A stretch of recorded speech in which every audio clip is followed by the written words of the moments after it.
Study circle online में आप सभी का मोस्ट वेलकम है। और हम लोग जो है करेंट अफेयर्स अप्रैल तक देख चुके हैं। हमारे स्टडी सर्किल ऑनलाइन में आपको बता दिया गया है। अगर जो भी नहीं देखे होंगे तो करेंट अफेयर जनवरी 2021 जनवरी से लेकर के आपको अप्रैल तक मैंने इस YouTube के चैनल के माध्यम से प्रस्तुत किया है। और अब जो है हम लोग इस महामारी में घर बैठे करंट अफेयर की जानकारी लेना है, तो हम अपने चैनल के माध्यम से पुनः अब जो है मई 2021 का करंट अफेयर्स हम लोग देने जा रहे हैं। आज में जो आपका करंट अफेयर शुरुआत होने वाला है, पहला करंट अफेयर्स है आपका 2019 का दादा साहब फाल्के पुरस्कार रजनीकांत साहब को मिला है। यह पुरस्कार 51वां पुरस्कार है। चूंकि दादा साहब फाल्के पुरस्कार की शुरुआत 1969 में देविका रानी को पहला मिला था, देविका रानी फाल्के। चूंकि एक चीज हम लोग जानते हैं, विनिवेश आयोग की शुरुआत हुई थी। इसके पहले और अंतिम अध्यक्ष जीवी रामकृष्ण थे। यूएनओ ने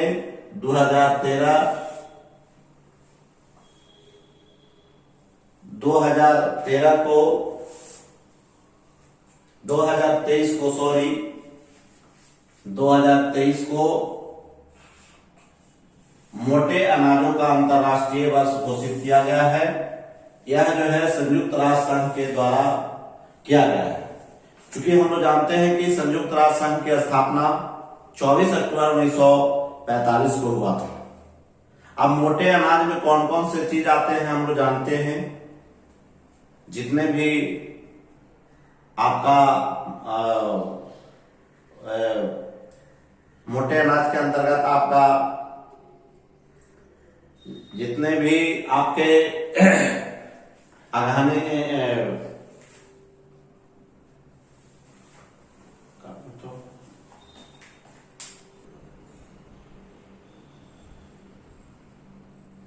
हाँ, तो हम लोग बात कर रहे थे कि यूएनओ ने 2023 को मोटे अनाजों का अंतर्राष्ट्रीय वर्ष घोषित किया है। मोटे अनाज हम लोग ज्वार बाजरा को जानते हैं, रागी को जानते हैं, मड़ुआ जानते हैं। तो इस प्रकार से मोटे अनाज को 2023 को अंतर्राष्ट्रीय वर्ष घोषित किया गया है। अब हम लोग कुछ दिवस देख ले। 4 मार्च को राष्ट्रीय सुरक्षा दिवस मनाया जाता है। 8 मार्च को महिला दिवस मनाया जाता है। 15 मार्च को विश्व उपभोक्ता दिवस मनाया जाता है। अभी ये 16 मार्च जो आपको कोरोना वायरस के लिए टीकाकरण किया जा रहा है, उसको 16 मार्च को राष्ट्रीय टीकाकरण दिवस घोषित किया गया है। अब हम लोग 20 मार्च एक है विश्व गौरैया दिवस, 21 मार्च विश्व वानिकी दिवस। इस दिवस को सर्वप्रथम आपको शुरुआत की गई थी 28 नवंबर 2012 को घोषित किया गया था कि अगले बार से 21 मार्च को हम लोग विश्व वानिकी दिवस मनाएंगे। उसी दरमियान बिहार दिवस 22 मार्च को मनाया जाता है। 22 मार्च को ही एक दिवस मनाया जाता है, वर्ल्ड वाटर डे। 23 मार्च 1931 को भगत सिंह, राजगुरु सुखदेव को बलिदान दिया गया था, फांसी की सजा दी गई थी। इसलिए उस दिन से 23 मार्च को बलिदान दिवस के रूप में मनाया जाता है। 23 मार्च को पाकिस्तान का राष्ट्रीय दिवस मनाया जाता है। उसी प्रकार 26 मार्च 1971 को बांग्लादेश का स्वतंत्रता दिवस मनाया जाता है। वह राष्ट्रीय दिवस भी मनाया जाता है। चूंकि हम लोग जानते हैं कि भारत जब पाकिस्तान में बटा था तो पाकिस्तान के अंतर्गत हमारा बांग्लादेश के रूप में पूर्वी बंगाल के रूप में उद्भव हुआ और पूर्वी बंगाल 1971 जाते जाते बट गया और उसको पूर्वी बांग्लादेश घोषित किया गया। ये आपको 26 दिसंबर 1971 को हुई थी। अब हम लोग पुस्तक के बारे में देख लें जो आपका बिल गेट्स साहब का है, how to avoid a climate disaster. दूसरा किताब है टर्न ए ब्लाइंड आई, जो किताब जेफरी ऑथर साहब ने लिखा है। कुछ ऑपरेशन चलाई गई है, वह ऑपरेशन का नाम है डेजर्ट फ्लैग 6। यह ऑपरेशन जो है संयुक्त अरब अमीरात में वायुसेना का सैन्याभ्यास था जिसमें भारत ने भी भाग लिया था। पूछा जाएगा कि डेजर्ट फ्लैग 6 किस लिए प्रसिद्ध है, तो यह वायुसेना का सैन्याभ्यास है जिसमें भारत ने भी भाग लिया था। अब हम लोग देखते हैं दूसरा ऑपरेशन है दस्तलिक 2। ये आपका भारत और उज्बेकिस्तान के बीच थल सेनाओं का संयुक्त अभ्यास उत्तराखंड के एक स्थान है रानीखेत में 10 से 19 मार्च 2021 को संपन्न हुआ।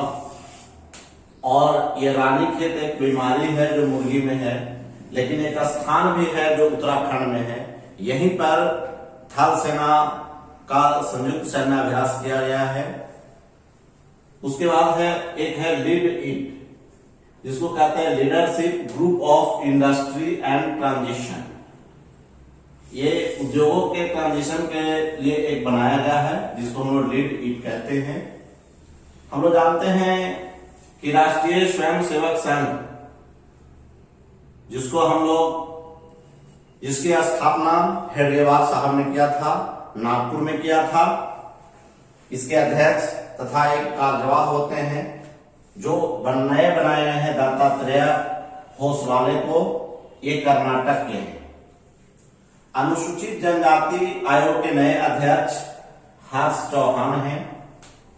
एनएसजी नेशनल सिक्योरिटी गार्ड के नए महानिदेशक एमए गणपति को बनाया गया है। भारत के नए मुख्य न्यायाधीश जो 48वें हैं एनवी रामन्ना को बनाया गया है। उसके पहले अरविंद बोबडे साहब थे। पहला आपका जो है आपके पहला हीरालाल जेकानिया थे तथा 48वें जो अभी नए बनाए गए हैं एनवी रमन्ना है।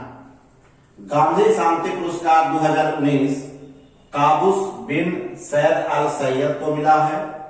यही पुरस्कार 2020 के लिए शेख मुजीबुर रहमान, जो बांग्लादेश के पहले राष्ट्रपति थे और अभी जो है प्रधानमंत्री जिनके पिताजी हैं।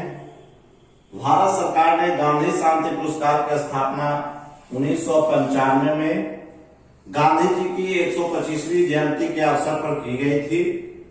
इस पुरस्कार में 1 करोड़ रुपया विजेता को दिया जाता है। यह पहला पुरस्कार 1995 में जूलियस नेरेरे तंजानिया के राष्ट्रपति को दिया गया है। उसी प्रकार से ग्रैमी पुरस्कार होता है, यह संगीत के क्षेत्र में दिया जाता है। 2021 में 73वें है लॉस एंजल्स अमेरिका में दिया गया है। 19 वर्षीय बिल्ली एलिस लगातार 2 वर्ष रिकॉर्ड ऑफ द ईयर पुरस्कार जीतने वाली पहली सोलो गायिका है। उसी प्रकार से 39 वर्षीय बियॉन्स ने सर्वाधिक 4 ग्रैमी पुरस्कार जीता है। साथ ही सर्वाधिक 28 ग्रैमी पुरस्कार जीतने वाले सिंगर होने का रिकॉर्ड क्विंसी जोन्स के साथ किया है। सर्वाधिक अब तक ग्रैमी पुरस्कार 31 ग्रैमी पुरस्कार जीतने का रिकॉर्ड ब्रिटेन के दिवंगत संगीतकार सर जॉर्ज शोल्टी के नाम पर है। अब पिछले क्लास में हम लोग सरस्वती सम्मान, यह जो है के बिरला फाउंडेशन का सबसे सर्वोच्च पुरस्कार है, जो भारतीय संविधान के 8वीं अनुसूची में शामिल किसी भारतीय भाषाओं में विगत वर्षों में पहली बार प्रकाशित किसी उत्कृष्ट रचना के लिए दिया जाता है। हमारे भारतीय संविधान में कुल टोटल 22 भाषा हैं और उन 22 भाषाओं में सबसे जो सर्वश्रेष्ठ होता है उसका इसके तहत पुरस्कार दिया जाता है। इस पुरस्कार की शुरुआत 1991 में हुआ था। तो दूसरा है के बिरला फाउंडेशन का व्यास सम्मान, किसी भारतीय साहित्यकार को 10 वर्षों में जो हिंदी में पहली बार उत्कृष्ट रचना करते हैं उनके लिए दिया जाता है। इसमें 4 लाख रुपया दिया जाता है। उसके बाद तीसरा के बिरला फाउंडेशन का है, वह है बिहारी पुरस्कार, जो राजस्थान के किसी साहित्यकार को विगत 10 वर्षों में पहली बार हिंदी और राजस्थान में प्रकाशित किसी उत्कृष्ट रचना के लिए दिया जाता है। इस प्रकार से के बिरला का 3 पुरस्कार, एक सरस्वती सम्मान, उसके बाद आपका व्यास सम्मान, उसके बाद आपका बिहारी सम्मान। तो ये आपका जो पुरस्कार है के बिरला फाउंडेशन के द्वारा दिया जाता है, जिसकी स्थापना 1991 में की गई थी। अब 2020 का सरस्वती सम्मान शरण कुमार लिम्बाले को, जो मराठी के लेखक हैं, उनका उपन्यास का नाम है सनातन। 2019 का सरस्वती सम्मान वासुदेव माही, जिनका उपन्यास का नाम है चेकबुक। 2020 का व्यास सम्मान शरद पगारे को मिला है, वह उपन्यास का नाम है पाटलिपुत्र के सम्राज्ञी। उसी प्रकार से 2020 का बिहारी सम्मान मोहन कृष्ण बोहरा को, उनका उपन्यास है तस्लीमा संघर्ष का साहित्य। उसके बाद हम लोग देखेंगे डाकघरों के माध्यम से की जाने वाली लघु बचत दरों में 2020 से 2021 की पहली तिमाही दर। डाकघर बचत खातों पर वार्षिक बचत 4%, सेविंग अकाउंट में 4% दिया जाता है। उसी में वरिष्ठ नागरिकों के बचत योजना में 7.4%, राष्ट्रीय बचत पत्र में 6.8%, पीपीएफ पब्लिक प्रोविडेंट फंड 7.1%, मासिक आय लेखा योजना में 6.6%, किसान विकास पत्र जिसको हम लोग केवीएल, इसमें जो है 6.9%। सबसे बहुत ही अच्छी योजना है बालिकाओं के लिए बचत योजना सुकन्या योजना, जिसमें डाकघर बचत जो है 7.6% जो है ब्याज दर देती है।